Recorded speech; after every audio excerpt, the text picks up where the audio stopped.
Hi friends, कैसे सभी लोग। नमस्कार। स्वागत है आपका ऑब्स्टेट्रिक एंड गायनी की दुनिया में। लास्ट क्लास में हमने एक डिसऑर्डर प्रारंभ किया था, बोले तो प्रेगनेंसी इंड्यूस्ड हाइपरटेंशन, और इसमें हमने नॉर्मल डिफरेंशिएशन किया।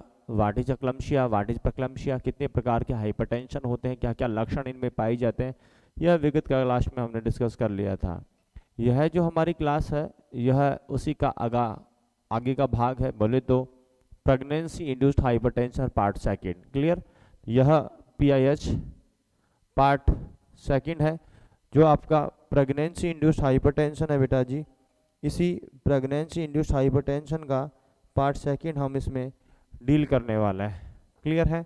चलिए, pregnancy induced hypertension part second. सबसे पहले यहाँ हम कुछ पॉइंट डिस्कस करेंगे। उसमें तुम्हारा पॉइंट होगा management of severe preeclampsia. Clear. Severe pre अक्लम्शिया।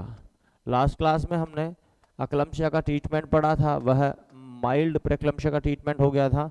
अब हम बात कर रहे हैं मैनेजमेंट ऑफ सीवियर प्रेक्लम्शिया। अगर सीवियर प्रेक्लम्शिया बोले तो यह है नियर बाय टू द अक्लम्शिया होता है, सीजस के बहुत नज़दीक होता है। तो इसमें तुम क्या क्या इलाज करते हो। सबसे पहले देखिएगा, यहाँ हम चालू कर सकते हैं MgSO4। MgSO4 गिवन क्यों देते हैं भैया? गिवन फॉर प्रोफाइलैक्टिक, बचाने के लिए। Prophylactic, lactic. क्लियर। प्रोफाइलैक्टिक हम ये काम में लेते हैं। प्रोफाइलैक्टिक क्यों काम में लेते हैं? प्रोफाइलैक्टिक काम में लेने का मतलब एक ही होता है कि आने वाले समय में से आपका सीजर्स ना आवे, इसे एपिलेप्सी ना आवे, इसे रोकने के लिए हम MgSO4 यहाँ दे सकते हैं। क्लियर।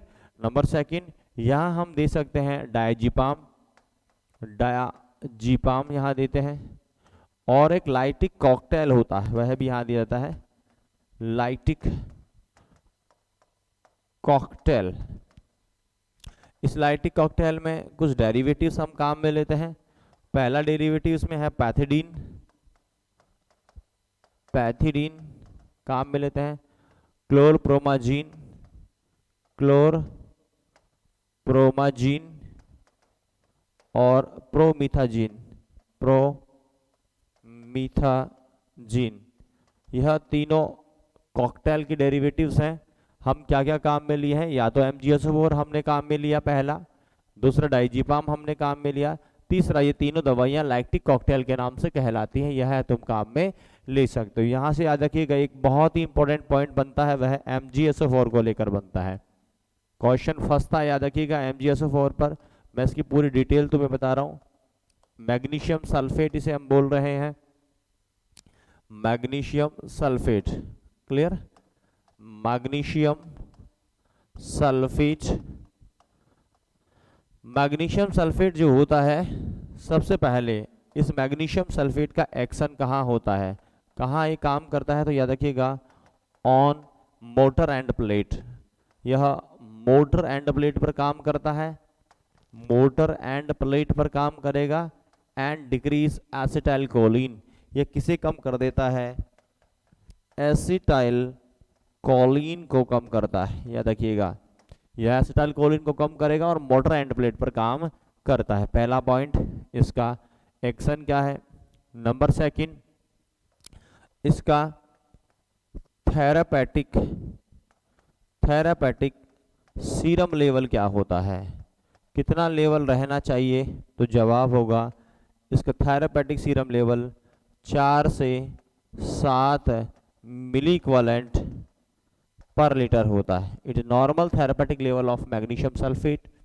अगर इससे ज़्यादा चला जाए तो क्या होगा? क्लियर।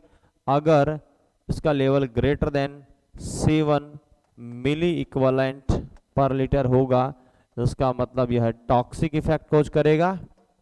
क्लियर।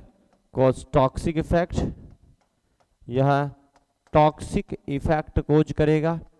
और भैया जी, जब मैग्नीशियम सल्फेट का लेवल ज़्यादा होता है तो टॉक्सिक इफेक्ट में क्या क्या तुम्हें देखने को मिलेगा? सो वेरी इंपॉर्टेंट, इसमें आपको हाइपोटेंशन देखने को मिल सकता है।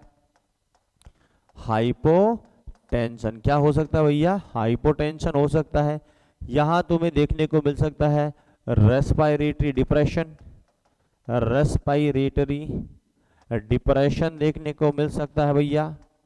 इसके अलावा आप लोगों को यहाँ देखने को मिल सकता है रेस्पिरेटरी फेल्योर, रेस्पिरेटरी फेल्योर यहाँ देखने को मिल सकता है आपको। क्लियर, हाइपोटेंशन है, रेस्पिरेटरी डिप्रेशन है, रेस्पिरेटरी फेल्योर है। इसके अलावा आपको यहाँ देखने को मिल सकता है CNS डिप्रेशन, CNS डिप्रेशन। ये सारे के सारे लक्षण आपको टॉक्सिक इफेक्ट में नजर आ सकता है मैग्नीशियम सल्फेट के। एक और पॉइंट एग्जाम के लिए डायरेक्ट आने वाला क्वेश्चन बता रहा हूं, अगर रेस्पिरेशन रेट है, रेस्पिरेटरी रेट, अगर रेस्पिरेटरी रेट तुम्हारी ग्रेटर देन 12 पर मिनट है तो उस अवस्था में MgSO4 कॉन्ट्राइंडिकेटेड होता है। If respiratory rate less than 12 पर minute then MgSO4 is contraindicated,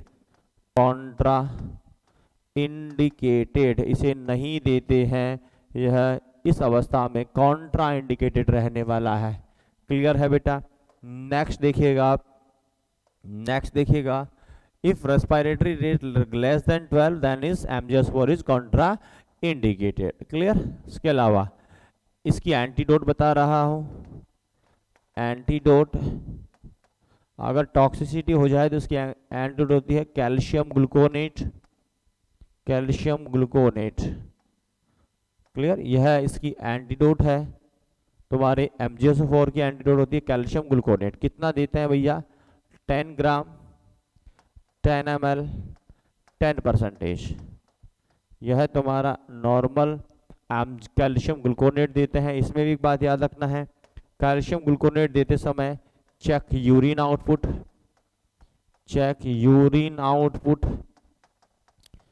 urine output check करना है, और कितने से ज़्यादा होना चाहिए, greater than 30 ml per hour से ज़्यादा होना चाहिए, अदरवाइज कैल्शियम ग्लूकोनेट नहीं देना है।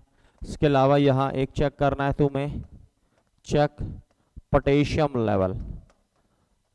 क्लियर, पोटेशियम लेवल भी चेक करना होता है कैल्शियम ग्लूकोनेट के साथ। वो कैल्शियम ग्लूकोनेट पोटेशियम को बाइंड करेगा, इस अवस्था में आपको चेक करना होगा पोटेशियम लेवल भी। ये दोनों आप कैल्शियम ग्लूकोनेट के साथ अवश्य चेक करेंगे। अब मैं बात कर रहा हूँ MgSO4 की डोजेज। MgSO4 की डोज बहुत ही इंपॉर्टेंट है, क्वेश्चन यहाँ से जरूर आता है, याद रखिएगा। दो प्रकार से लगाते हैं, पहला होता है IV हम लगा सकते हैं। IV के दो तरीके हैं, एक मेंटेनेंस डोज और एक लोडिंग डोज। क्लियर, एक तो हम देते हैं लोडिंग डोज, एक देते हैं maintenance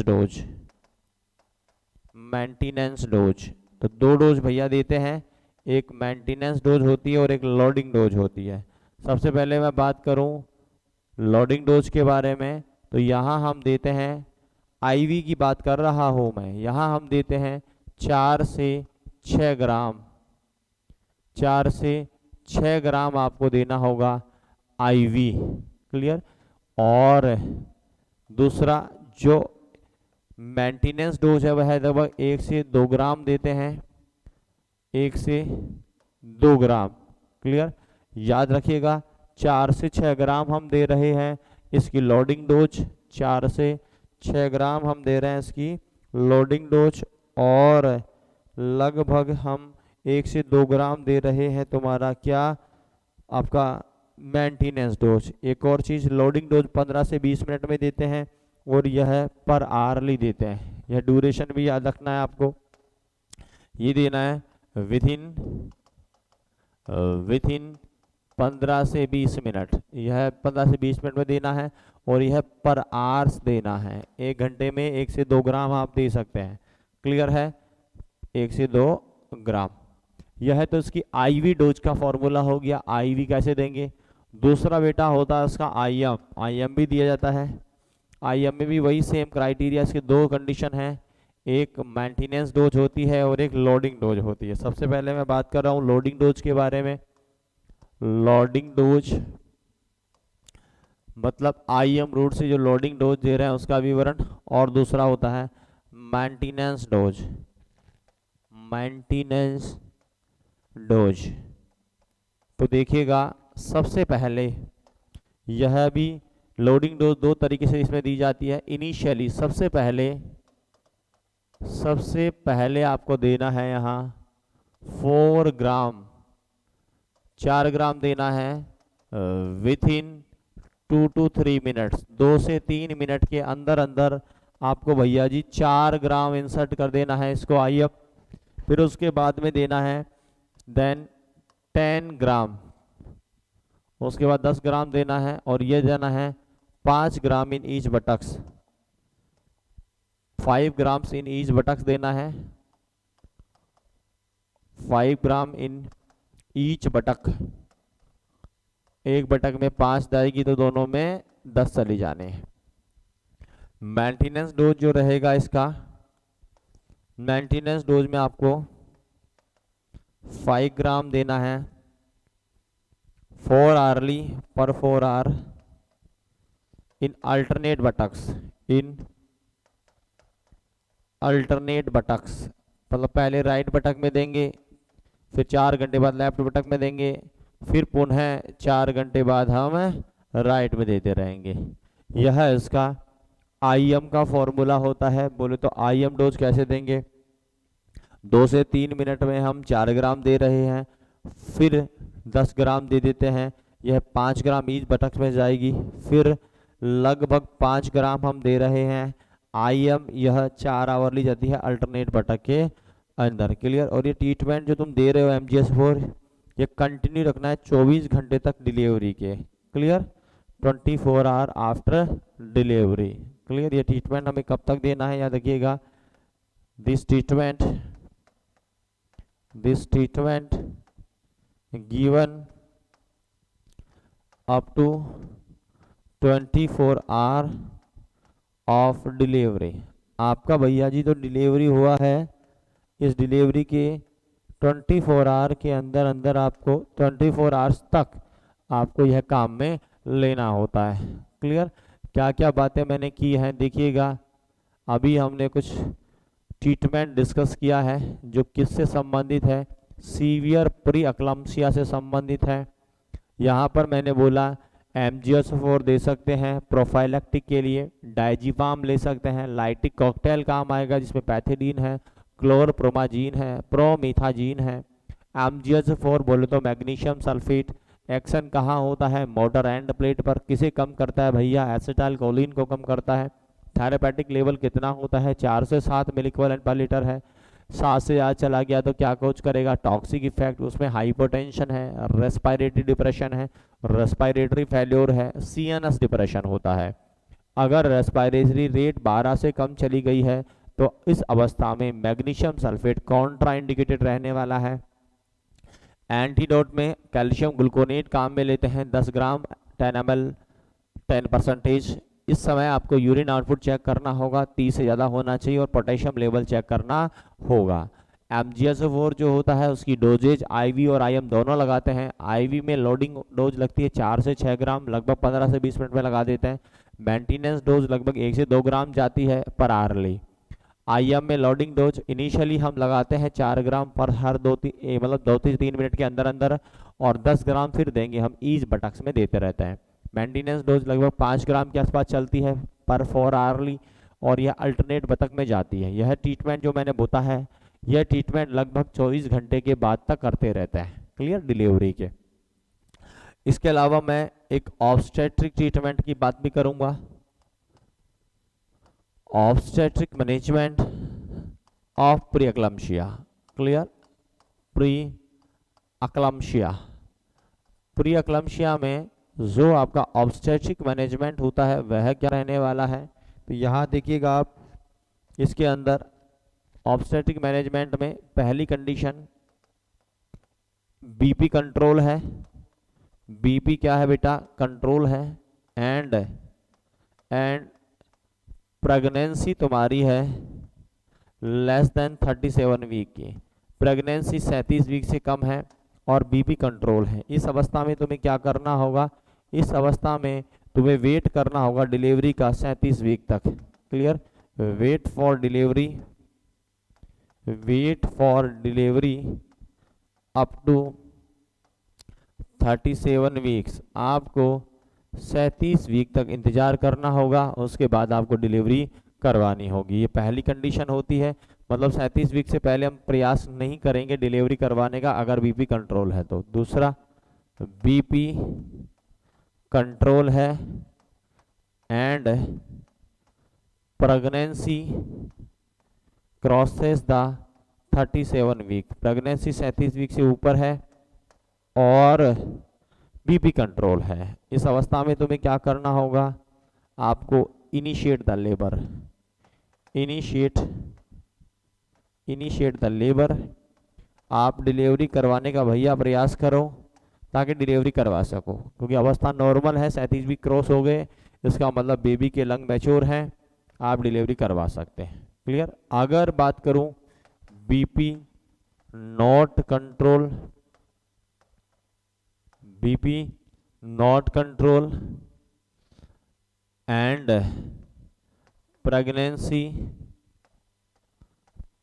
pregnancy less than 37 week,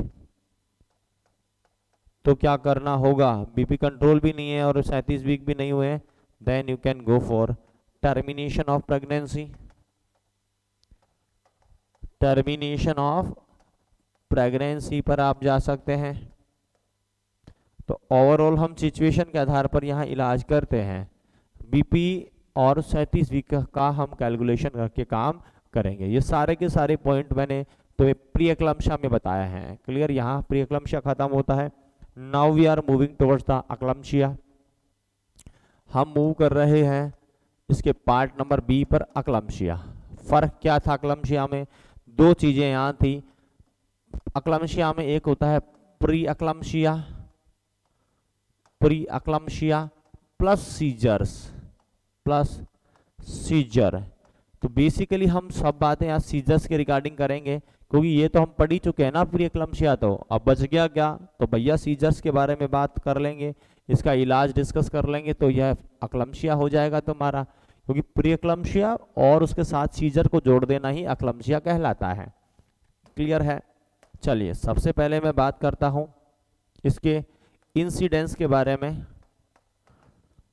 incidence rate कितनी चल रही है, लगभग 300 से 500 फीमेल में तुम्हें यह कंडीशन देखने को मिलेगी, लगभग एक फीमेल में।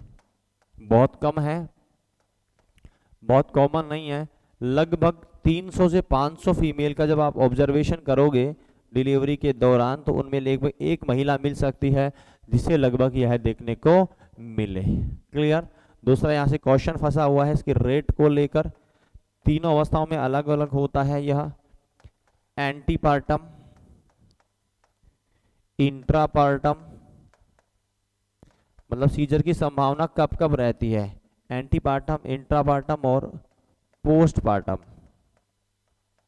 पोस्टपार्टम, एंटीपार्टम में लगभग 50% संभावना है, इंट्रापार्टम में लगभग 30% संभावना है, पोस्टपार्टम में लगभग 20% संभावना। तो सबसे ज्यादा संभावना एंटीपार्टम पीरियड में होता है, मोस्ट कॉमन समय होता है एंटीपार्टम पीरियड, जिसमें हम सीजर्स देख सकते हैं महिला में, यानी कि एबनॉर्मल कॉन्ट्रैक्शंस हम देख सकते हैं। क्लियर। चलिएगा मैं इस बीमारी का कुछ डिस्क्रिप्शन तुम्हें दे दूं। सबसे पहले मैं सीजर्स की बात कर रहा हूं। सीजर क्या होता है, तो मैं बोलूंगा सिंगल मोमेंट, अगर एक बार सिंगल इनवॉलेंट्री कॉन्ट्रैक्शन होता है, एक बार अगर कॉन्ट्रैक्शन होता है तो यह कहलाता है सीजर्स। अगर मैं बात करूं कन्वर्जन्स के बारे में, कन्वर्जन्स, तो यहां मैं बोलूंगा कि सीरीज ऑफ कॉन्ट्रैक्शन होगा, बहुत ज्यादा हो सकते हैं, series of involuntary contraction, series of involuntary contraction, एक से ज्यादा कॉन्ट्रैक्शन हो रहे हैं, लगातार हो रहे हैं, इसको कन्वल्जन। क्लियर। एक होता है febrile convulsion, febrile convulsion. Febrile convulsion क्या होता है देखिएगा, फेब्राइल कन्वर्जन्स हैं, that means seizure with fever, बुखार के साथ अगर सीजर्स आ रहे हैं, यह फेब्राइल कन्वल्जन कहलाता है। एक होता है status epilepticus, status epilepticus. Status epilepticus का मतलब है repeated episode, repeated episode of seizures after treatment या आफ्टर मैनेजमेंट, आफ्टर मैनेजमेंट। आपने मैनेजमेंट किया उसके बाद भी अगर सीजर्स रिपीट हो रहे हैं, इसको स्टेटस एपिलेप्टिकस। देखिएगा क्या क्या बोला मैंने, एक बार कॉन्ट्रैक्शन होगा कोई भी वॉलेंट्री मसल का सीजर कहलाएगा, बार बार होते रहते हैं कन्वर्जन कहलाता है, बुखार के साथ सीजर आ रहे हैं फेब्राइल कन्वर्जन कहलाता है, अगर इलाज के बाद भी आपके सीजर्स रिपीट हो रहे हैं स्टेटस एपिलेप्टिकस कहलाता है। क्लियर। और जो डिजीज होती है उसका नाम होता है एपिलेप्सी। एपिलेप्सी मिर्गी को बोलते हैं, एपिलेप्सी का मतलब डिजीज। बीमारी का नाम एपिलेप्सी है, लक्षणों का नाम सीजर्स और कन्वर्जन हो सकता है। क्लियर। चलिए इसके बाद मैं बात करता हूं ये है क्या चीज, व्हाट इज सीजर्स और कारण क्या है इसका। तो सीजर्स को हम डिफाइन करना चाहेंगे, सीजर्स को हम डिफाइन करना चाहें तो मैं बोलूंगा कि involuntary contraction of voluntary muscles, involuntary contraction, जो मसल हमारी इच्छा से काम करनी चाहिए वो हमारी इच्छा के बिना काम कर रही है, तो involuntary contraction of voluntary muscle, voluntary muscle, आपकी वॉलेंट्री मसल आपकी इच्छा के बिना काम कर रही है। इसका कारण है due to abnormal brain pathology, abnormal brain pathology, आपके ब्रेन की पैथोलॉजी होने की वजह से यह संभव होता है सीजर्स का होना। क्लियर। चलिएगा कारण भी देख लीजिएगा, क्यों, कारण क्या हो सकता है। तो कारण में ऐसा देखा गया है कि एक्सेसिव डिपोलराइजेशन होना सेल में, एक्सेसिव डिपोलराइजेशन ऑफ सेल, अगर सेल में एक्सेसिव डिपोलराइजेशन हो रहा है तो इस अवस्था में एक्सेसिव इलेक्ट्रिकल डिस्चार्ज होगा, एक्सेसिव इलेक्ट्रिकल डिस्चार्ज हमें देखने को मिलेगा। और भैया जब एक्सेसिव इलेक्ट्रिकल डिस्चार्ज होगा तो ब्रेन की एक लेयर से दूसरे लेयर में रैपिड मसल इंपल्स कॉन्ट्रैक्शन होगा, रैपिड इंपल्स ट्रांसमिशन होगा। ट्रांसमिशन कहाँ से कहाँ, from one surface of brain, one surface of brain to other surface, एक सरफेस से दूसरे सरफेस में बड़ी तीव्र गति से तुम्हारे इंपल्स ट्रांसमिशन होंगे और यह अवस्था जो है वह कहलाएगी सीजर्स, हम उसका नाम दे देंगे सीजर्स हो गया। क्लियर है। तो इसका बेसिक कारण होता है एक्सेसिव इलेक्ट्रिकल डिस्चार्ज, ब्रेन में ज्यादा मात्रा में इलेक्ट्रिकल डिस्चार्ज होना ही सीजर्स का कारण बनता है। क्लियर। भैया इसकी कितनी स्टेज होती हैं, सीजर्स कितनी स्टेज में आता है। तो सबसे पहला स्टेज है stage of aura, stage of aura या premonitory stage, pre monitoring stage, यह पहली स्टेज होती है स्टेज ऑफ ऑरा और प्री मॉनिटरिंग स्टेज। इसमें क्या होता है, इसकी ड्यूरेशन रहने वाली है 30 सेकेंड, ड्यूरेशन बहुत कम होती है लगभग 3 सेकेंड। लक्षणों में इसमें देखने को मिलेगा all factory hallucination, all factory hallucination रहता है। ऑरा में क्वेश्चन याद रखिएगा कौन सा हेलुजिनेशन ऑरा में नजर आता है, ऑल फैक्ट्री हेलुजिनेशन, बहुत बार क्वेश्चन रिपीट होता है ऑल फैक्ट्री हेलुजिनेशन। इसके अलावा आपको यहाँ क्या नजर आएगा, तो slight loss of consciousness, slight loss of consciousness, loss of consciousness भी यहाँ रहता है। दूसरी अवस्था है टॉनिक फेज।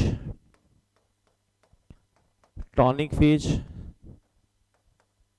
पहला stage of aura, then tonic phase. Tonic phase भी होती है 30 सेकंड की, ड्यूरेशन इसकी 30 सेकंड है।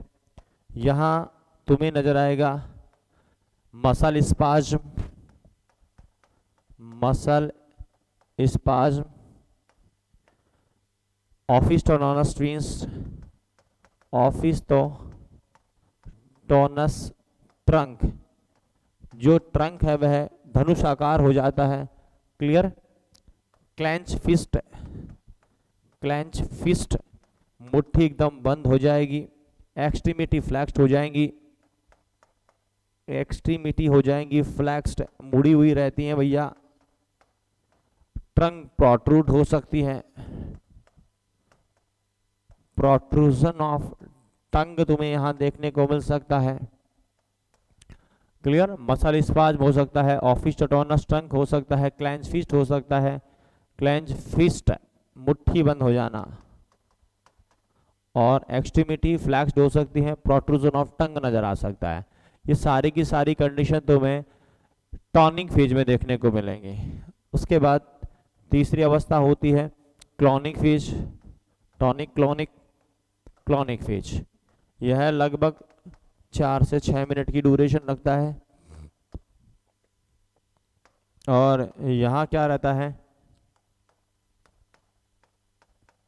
Repeated contraction and relaxation,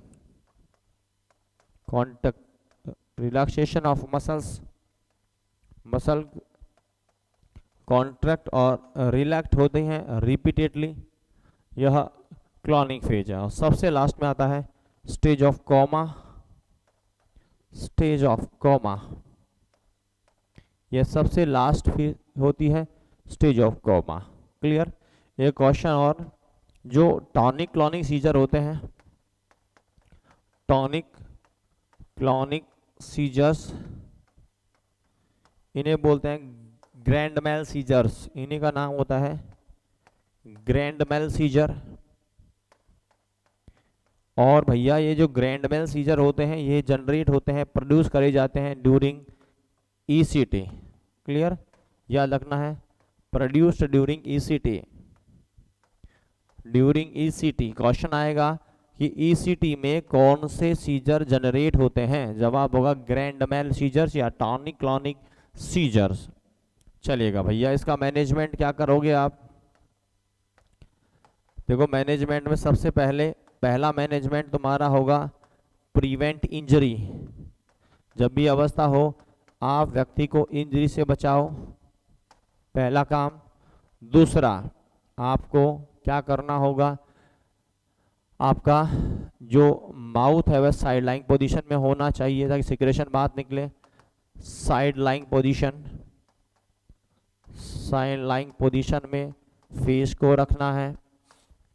clear. Body on flat surface, body flat surface पर होनी चाहिए, एकदम फ्लैट सरफेस पर रहनी चाहिए। प्रॉपर वेंटिलेशन होना चाहिए, प्रॉपर वेंटिलेशन होना चाहिए। अवॉइड क्राउडेड प्लेस, क्राउड को हटाना चाहिए भैया, आदमी इकट्ठे नहीं होने चाहिए। आसपास में अगर क्राउडेड प्लेसेस हटाना चाहिए। पानी कभी भी नहीं पिलाना चाहिए इस समय।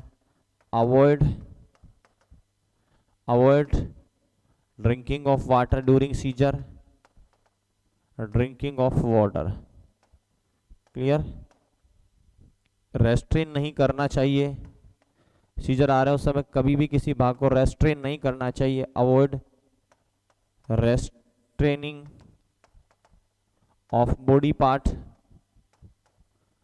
बॉडी के पार्ट को रेस्ट्रेन नहीं करना चाहिए, खुला छोड़ना चाहिए अगर सीजर से आ रहे हैं तो। ऐसा नहीं तुम पकड़ लो टूट जाएगा भैया, क्लियर, क्या क्या मैंने बोला, सबसे पहले प्रायोरिटी तुम्हें देनी है, इंजरी को प्रिवेंट करना है, माउथ को साइडलाइन पोजीशन रखना है ताकि सिक्रेशन बाहर निकले, एस्पायरेट नहीं करे, बॉडी को फ्लैट सरफेस पर रखना है, वेंटिलेशन प्रॉपर रखना है, आसपास हवा आनी चाहिए, बहुत सारे लोग आसपास इकट्ठे नहीं होने चाहिए। इसके अलावा ड्रिंकिंग ऑफ वाटर जो है तुम्हारा, इसको अवॉइड करना चाहिए, रेस्ट्रिक्शन को अवॉइड करना चाहिए। इसके अलावा नेक्स्ट आफ्टर सीजर्स हो जाने के बाद में तुम्हें क्या क्या ध्यान रखना है, एक तो तुम्हें सक्शन करना है भैया, क्लियर, एक आपको ऑक्सीजन एडमिनिस्टर करना है, ऑक्सीजन एडमिनिस्टर करना है, लगभग 8 से 10 ml कर सकते हैं। कब, इसका भी कंडीशन बता रहा हूं, इफ O2 सैचुरेशन, अगर oxygen saturation great less than 90% चला जावे तो इस अवस्था में तुम्हें ऑक्सीजन एडमिनिस्ट्रेशन कर देना चाहिए। ये सब आफ्टर सीजर्स करने वाली चीजें हैं जो तुम्हें ध्यान रखनी है। इसके अलावा कुछ मेडिकेशन भी हम देते हैं, मेडिकेशन में एक सीरीज होती है, सबसे पहले तुम्हें देना होगा मैग्नीशियम सल्फेट, सबसे पहले जो देना है वह है मैग्नीशियम सल्फेट। अगर इससे काम ना चले तो फिर तुम्हें देना है थायोपेंटाल सोडियम, थायोपेंटाल सोडियम। ये कब देना है, when seizures not relieved by MgSO4, clear, ये तभी देना है जब MgSO4 फेल हो जाए, व्हेन MgSO4 या seizure, when seizure not relieved by MgSO4, जब MgSO4 से रिलीव नहीं हो रहे तो आप थायोपेंटाल सोडियम दे दो। अगर इससे भी ठीक नहीं हो रहा तो तुम्हें देना होगा general anaesthesia, clear, give general anaesthesia, general anaesthesia दे सकते हैं। कब देना है, व्हेन थायोपेंटाल सोडियम भी फेल हो जाए, when seizure not relieved by thiopental sodium, जब थायोपेंटाल सोडियम से ये रिलीव ना होए तो तुम्हें यह दे सकते हैं, क्लियर। और यहाँ पर तो डिलीवरी अल्टीमेट चॉइस होता है, करानी पड़ेगी in eclampsia, clear, delivery of baby final choice, delivery of baby is final choice. आप यहाँ वेट नहीं कर सकते हैं, अगर ये स्थिति है तो आप किसी भी अवस्था में हो आपको लेबर प्रारंभ कर देना चाहिए, क्लियर। इवन कई बार तो नॉर्मली सीजर के साथ नॉर्मल चालू हो जाता है, याद रखिएगा, नॉर्मली अधिकांशतः ऐसा होगा, normally labour started with seizures, जैसे ही सीजर्स आए होंगे लेबर प्रारंभ हो गया होगा। अधिकांश अवस्थाओं में यही देखने को मिलता है कि जैसे ही बेटा जी हल्का सा कॉन्ट्रैक्शन होता है मसल्स के अंदर, उसी के तुरंत बाद में क्या हो जाता है, तो तुम्हारा जवाब होगा तुरंत बाद में हमें सीजर्स के साथ में ही लेबर देखने को मिल जाता है, क्लियर। ये सारे के सारे इंपॉर्टेंट पॉइंट्स है तुम्हारे लिए जो तुम्हें ध्यान रखना है अक्लम्शिया और प्रीक्लम्शिया में। एक बार देख लीजिएगा, रिव्यू कर लीजिएगा क्या क्या पॉइंट हमने डिस्कस करे हैं। सबसे पहले मैंने आपको सीवियर प्री अक्लम्शिया जो है उसके मैनेजमेंट के रिगार्डिंग बात मैंने की है। उसमें सबसे महत्वपूर्ण MgSO4 होता है। इसमें देखिएगा MgSO4, डायजीपाम और लैक्टिक कॉकटेल। लैक्टिक कॉकटेल में क्या क्या बोला है, पैथिडीन, क्लोरप्रोमाजिन और प्रोमिथाजिन। MgSO4 मैग्नीशियम सल्फेट जो है यह मोटर एंड प्लेट पर काम करता है और एसिटाइल कोलिन को घटा देता है। थेरापेटिक सीरम लेवल इसका 4 से 7 मिली इक्विवेलेंट पर लीटर होता है। 7 से ज़्यादा अगर चला गया तो यह टॉक्सिक इफेक्ट करेगा। टॉक्सिक इफेक्ट बोले तो हाइपोटेंशन है, रेस्पिरेटरी डिप्रेशन है, रेस्पिरेटरी फेल्योर है, सीएनएस डिप्रेशन है। सवाल फंसते हैं, याद रखना इनके बारे में।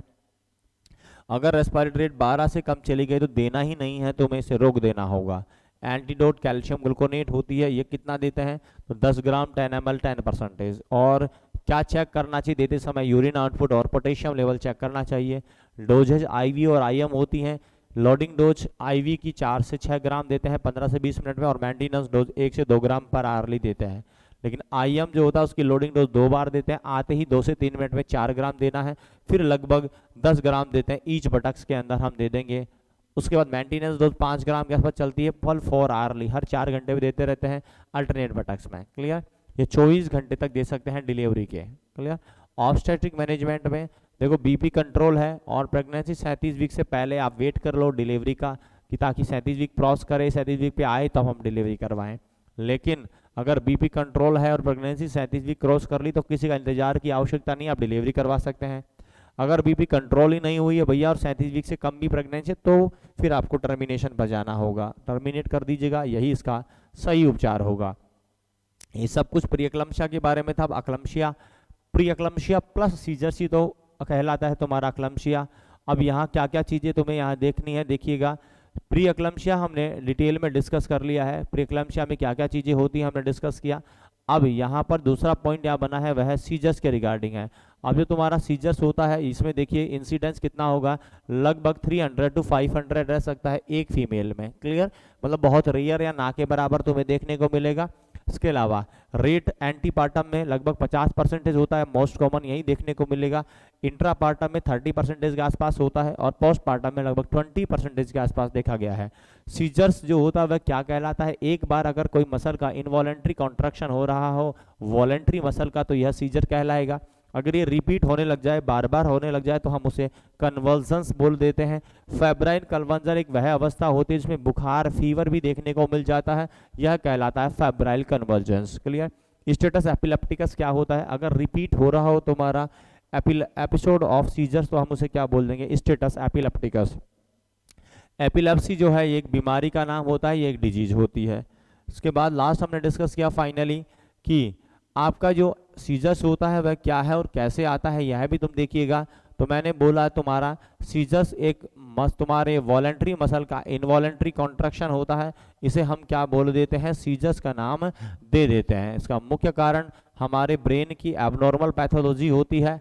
एबनॉर्मल पैथोलॉजी का कारण भी मैंने बोला कि एक्सेसिव इलेक्ट्रिकल डिस्चार्ज मेनली जिम्मेदार होता है, और रैपिड इंपल्स ट्रांसमिशन होगा तो यह देखने को यहाँ मिलेगा। स्टेजेस पहली ओरा होती है जिसमें ऑल्फैक्टरी हेलुजिनेशन देखा गया है और स्लाइट लॉस ऑफ कॉन्शियसनेस देखा गया है। टॉनिक फेज में 30 सेकंड की होती है। यहाँ देखो मसल स्पाज में धनुष आकार शरीर हो जाता है, आँख की मुट्ठियाँ बंद हो जाएंगी, एक्सट्रीमिटीज मुड़ जाती हैं और टंग प्रोट्रूड हो जाती है। क्लॉनिक फेज में 4 से 6 मिनट का होता है, एक बार कॉन्ट्रैक्शन, एक बार रिलैक्सेशन, एक बार कॉन्ट्रैक्शन, एक बार रिलैक्सेशन देखा गया है। स्टेज ऑफ कोमा सबसे लास्ट में आती है। तो टॉनिक क्लॉनिक सीजर है, इसे ही ग्रैंड मेल सीजर बोलते हैं, जो किस में देखी गई है, ईसीटी के अंदर देखी गई है। मैनेजमेंट देखो, इंजरी को रोकना पहला एक्शन होगा, फर्स्ट प्रायोरिटी यही होती है to prevent the injury. Clear, during seizure आपको यही करना है। उसके अलावा माउथ को साइडलाइन पोजीशन में रखना है, बॉडी को फ्लैट सरफेस पर लिटाना है, प्रॉपर वेंटिलेशन देना है, क्राउडेड को अवॉइड करना है, avoid drinking of powder. Seizure आ रहे हो पानी पिला दिया तो भैया एस्पायरेट होकर मर जाएगा, तो नहीं पिलाना है। और किसी भी बॉडी के पार्ट को रेस्ट्रिक्ट नहीं करना है, फ्री छोड़ देना उसे मूवमेंट के लिए। सीजर हो जाने के बाद सक्शन कर सकते हो और ऑक्सीजन एडमिनिस्ट्रेशन कर सकते हो अगर सैचुरेशन डाउन जा रहा है तो। मेडिकेशन में फर्स्ट प्रायोरिटी MgSO4 होती है डेफिनेटली। उसके अलावा अगर इससे ठीक नहीं होगा तो थायोपेंटाल सोडियम तुम दे सकते हो। इससे भी ठीक नहीं हो रहा तो you can use general anaesthesia. अगर मैं लेबर की बात करूं तो भैया अक्लम्शिया में कोई चांस नहीं है लेबर को रोकने का। अब फाइनल चॉइस आपका यही रहने वाला है, लेबर कराना होगा। और लेबर अगर नॉर्मल में देखूं तो यह लगभग सीजर के साथ अपने आप प्रारंभ हो जाता है। क्लियर, यह दोनों डिसऑर्डर अक्लम्शिया और प्रेक्लम्शिया, और इस दोनों को मिलाकर एक डिसऑर्डर बोलते हैं PIH, प्रेगनेंसी इंड्यूस्ड हाइपरटेंशन। खत्म होता है, सारे के सारे इंपॉर्टेंट पॉइंट हमने यहाँ डिस्कस कर लिए हैं। मिलते हैं नेक्स्ट क्लास में नए टॉपिक के साथ में। Thank you.